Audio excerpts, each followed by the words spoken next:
वेतन से आय की गणना करते समय अवकाश ग्रहण के समय जो लमसम अमाउंट्स हमको प्राप्त होते हैं उनकी करयोग्यता के बारे में मैंने आपको नियम बताए थे। 6 प्रकार की बातें आती हैं। मृत्यु तथा अवकाश ग्रहण करने पर ग्रेजुटी, डेथ कम रिटायरमेंट ग्रेजुटी। नंबर 2, पेंशन तथा पेंशन की एकमुश्त राशि। नंबर 3, अर्जित अवकाश का नकदीकरण, लीव इनकैशमेंट। चौथा, छटनी क्षतिपूर्ति, रिट्रेचमेंट कंपेंसेशन। पांचवा होता है वॉलंटरी रिटायरमेंट पर प्राप्त क्षतिपूर्ति, स्वैच्छिक अवकाश ग्रहण करने पर प्राप्तियां। और चौथा, प्रोविडेंट फंड से प्राप्त राशि। इनके बारे में नियमों को एक बार पुनः क्लियर करते हुए समझ लेंगे। पहले भी मैं बता चुका हूं। नंबर 1 होता है ग्रेजुटी की राशि। ग्रेजुटी की राशि की करमुक्त या करयोग्य राशि गणना करते समय कर्मचारियों को 2 भागों में बांटा गया है। पहला होता है सरकारी कर्मचारी। सरकारी कर्मचारी को जो भी ग्रेजुटी की राशि प्राप्त होती है वह पूरी करमुक्त मानी जाती है, पूरा एग्जेम्प्ट माना जाएगा। गैर सरकारी कर्मचारियों को 2 भागों में बांटा गया है। पहला, ऐसे गैर सरकारी कर्मचारी जिन पर payment of gratuity act 1972 apply होता है, उनके लिए 3 बातों में जो सबसे कम होगा करमुक्त माना जाएगा। नौकरी के संपूर्ण वर्ष गुणित 15 दिन का वेतन multiplied by 15 days salary. Number 2 होता है मैक्सिमम लिमिट, अधिकतम सीमा 20 लाख रुपए। और तीसरा, वास्तव में प्राप्त राशि। जहां तक नौकरी के संपूर्ण वर्ष की गणना का प्रश्न है, 6 माह से अधिक अवधि को पूरा वर्ष इसके अंतर्गत मान लिया जाएगा। 15 दिन के वेतन की गणना करते समय सबसे अंत में प्राप्त वेतन महंगाई भत्ते सहित गुणित 15/26 करेंगे, इंटू 15/26। दूसरा आता है ऐसे गैर सरकारी कर्मचारी जिन पर पेमेंट ऑफ ग्रेजुटी एक्ट लागू नहीं होता, उनके लिए नौकरी के संपूर्ण वर्ष गुणित आधे माह का वेतन करते हैं, half month salary into each completed year of service जो है। नंबर 2, मैक्सिमम लिमिट 20 लाख रुपए। और तीसरा, वास्तव में प्राप्त ग्रेजुटी की रकम। यहां पर जो हम आधे माह के वेतन की गणना करते हैं, नौकरी से अवकाश ग्रहण करने के ठीक पूर्व के 10 कैलेंडर माह के आधार पर की जाएगी।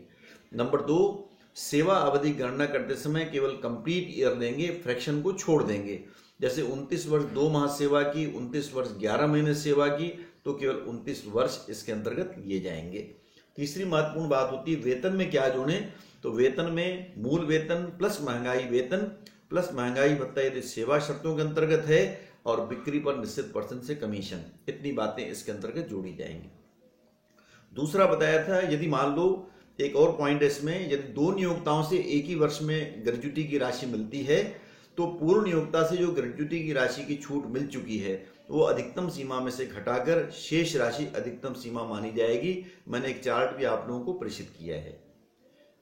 पेंशन और पेंशन की एकमुश्त राशि का जहां तक संबंध है, पेंशन की राशि जो नौकरी से अवकाश ग्रहण करने के पश्चात प्रति माह प्राप्त होती है, सभी प्रकार के कर्मचारियों के लिए पूरी आपका करयोग्य मानी जाती है।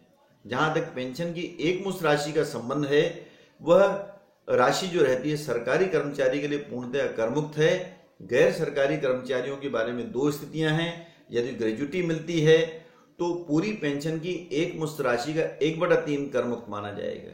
यदि ग्रेजुटी प्राप्त नहीं होती तो पूरी पेंशन की एकमुश्त राशि का आधा भाग जो है वह आपका करमुक्त माना जाएगा।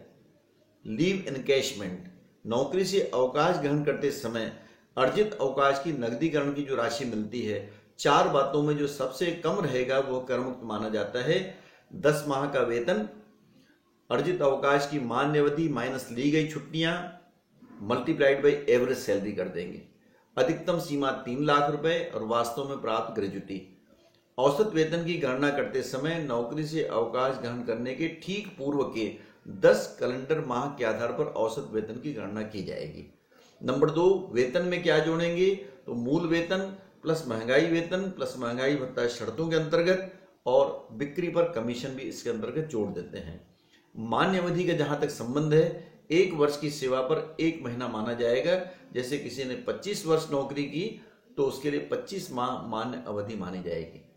छटनी के कारण क्षतिपूर्ति जो राशि जो मिलती है, औद्योगिक वाद विवाद अधिनियम 1947 के अंतर्गत जो क्षतिपूर्ति की राशि छटनी के कारण मिलती है, 3 बातों में जो सबसे कम रहेगा वो करमुक्त माना जाएगा। पहला, नौकरी के संपूर्ण वर्ष गुणित 15 दिन के वेतन से हम इसको मल्टीप्लाई करते हैं, आधे माह के वेतन से मल्टीप्लाई करते हैं। अधिकतम सीमा 5 लाख रुपए और तीसरा वास्तव में प्राप्त राशि। जहां तक आधे माह के वेतन की गणना करने का है तो नौकरी से अवकाश ग्रहण करने के ठीक पूर्व के 3 कैलेंडर माह के आधार पर गणना की जाएगी। वेतन में मूल वेतन, करयोग्य भत्ते, अनुलाभ सबको जोड़ देते हैं, बोनस ग्रेजुटी को छोड़कर उसके आधार पर इसकी गणना करते हैं। वॉलंटरी रिटायरमेंट की जो राशि मिलती है, पांचवी स्थिति जो है, वह रकम 5 लाख रुपए तक एग्जेम्प्ट मानी जाती है।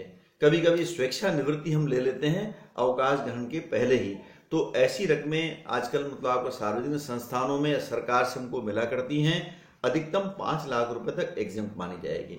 और प्रोविडेंट फंड की राशि के संबंध में मैंने पूर्व में आपको चार्ट बता चुका हूं, तीनों में अंतर बताया था।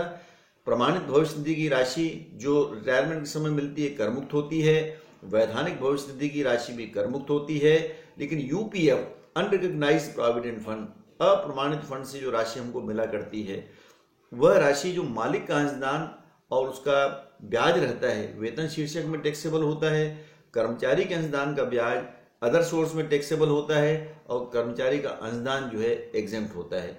इस प्रकार यहाँ वेतन से आए जो अवकाश ग्रहण के बेनिफिट्स हैं वो पूरी बातें समाप्त होती हैं। मैंने नटशेल में आपको बातें बताने का प्रयास किया है। कोई भी कठिनाई होने पर मुझसे डायरेक्ट कॉन्टेक्ट करें।